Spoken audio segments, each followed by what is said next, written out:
I want to stay on this theme of issues and ask you what you think are the most defining or problematic issues facing the racial justice movement right now. I think structural racism is just a huge issue that we don't thoroughly understand, and we don't have the strategies yet in place to be able to deal with it. And worse, we don't have the language. We don't have a way to be able to help people who think racism is over, that that's passé, that's last century's issue. We don't have the language to help them understand how profound it is, what an impact it has on people every day.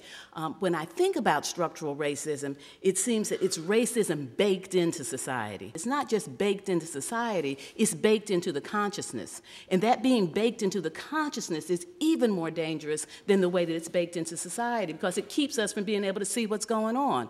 Let me just go down a little to give some concreteness to what I'm talking about. Take the issue of jobs. Well, we knew that we went through a period where people's personal racism kept many people from being able to get jobs that they were otherwise qualified to be able to get. And then once we removed the ability for people to say, no, you can't have this job because you're Latino, you can't have this job because you're black, we then got to institutions that were so racist that they continued to exclude based on the qualifications for the job or something else. But now, there may be a job, a good entry-level job, maybe paying $10 an hour, and somebody quite qualified to get it, living in a community that has historically been discriminated against, and they have no ability to get that job because we've so baked in racism. There's no public transit to be able to get to that job because we don't value those communities enough to provide public transit. Why is it that we don't value them? There may be a job that you could get, but that job is so far away that no transit is not near you because you can't live in that community.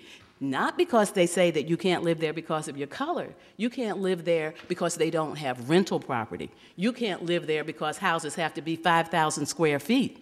You can't live there because there are no in-law apartments where maybe you could get a place and start to get in. So it's this baked-in structural racism that I think we really have to figure out, one, how to talk about, so we can build some resolve to address it. And then we have to get really serious about our policy work so that we can come up with policies that understand the nature of structural racism, and that can be pretty tough to do. You know, I think my approach to issues is a little different. I don't think there is one specific issue that we all need to get down with, although there are some things that affect us all and that we should be figuring out how to get involved in. War, having enough resources for a really effective government that protects people rather than punishes people, things like that. But I think issue choices are driven by who's making those choices, right? So first you think a lot about what moves you, what's right in front of you. We all have that kind of, we all get motivated by what's right in front of us, and you have to work on those things. You have to ride that wave. But it's not enough to just be driven by your gut and by your immediate situation when you're choosing issues. You have to also be thinking about what kinds of alliances you want to build over time and about what kinds of ideas you want to push out into the world. So we, at the Applied Research Center, we haven't decided to choose any particular issue. Our work is really about moving a racial justice angle on whatever is in front of us, because we know that race is a part of everything. But we have decided to focus particularly on issues that live at the intersection of race, culture, and the economy, which I think both Angela and Juan have talked about. So we're trying to look really hard in all the economic issues, healthcare, housing, education, at what the cultural assumptions are and what the racial identities of the people in control and of the people coming in to do the work or own the house or live in that community, what their assumptions are about who belongs where, and how you then create policy that lets people move around much more freely. Thanks.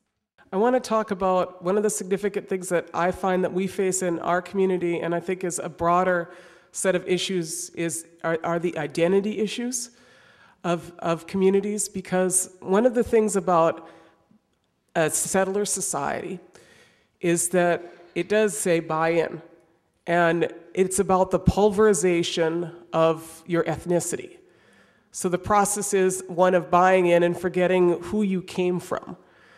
And to, at some point, become an American, which I think is one of the big problems we have, is because we have a lot of people who say that they are Americans or that they buy into some element. I mean, at this point, I think a lot of what is American culture, I really rankle against. And I think that, it's the level of consumerism, which is how people seem to fulfill who they are in terms of their identity. And we particularly face it a lot in our indigenous communities, because I'm not interested in seeing like my children or our people turn into kind of like brown-skinned white people that, have all of the, that we're different, but we have assimilated so much of that which is the values and the accoutrements of that. But I think it's really dangerous. The structural issues that I see are similar to the issues that others are speaking of. I work on my own reservation, and I work on some of arguably the economically poorest communities in the country, both Latino and indigenous communities in the Western states.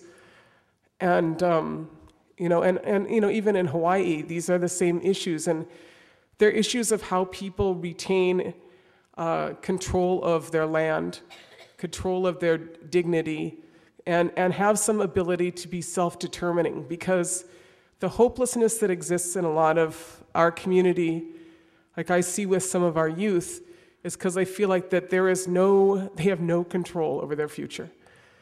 And there's such despair in that exists. And so the challenges and the work that we do, like on my own reservation, is in recovering land, buying back our land, growing our food on it. We're putting up these wind turbines, because it turns out, I think you know this, the United States is the largest energy market in the world, right? We're basically a bunch of junkies.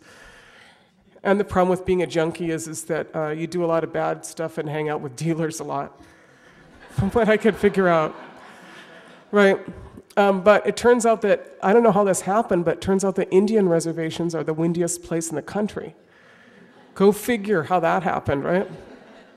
So a lot of our interest is in both recovering our land, but we see, this potential of, well, that's just an example, but the future of how you control your economy, and you build an economy that your kids and your grandkids can work in their own community, where they don't have to go try to work, I want to say basically go work in the white man's world and be treated as second-class citizens, when they could stay in their own territory and be treated as people who they are.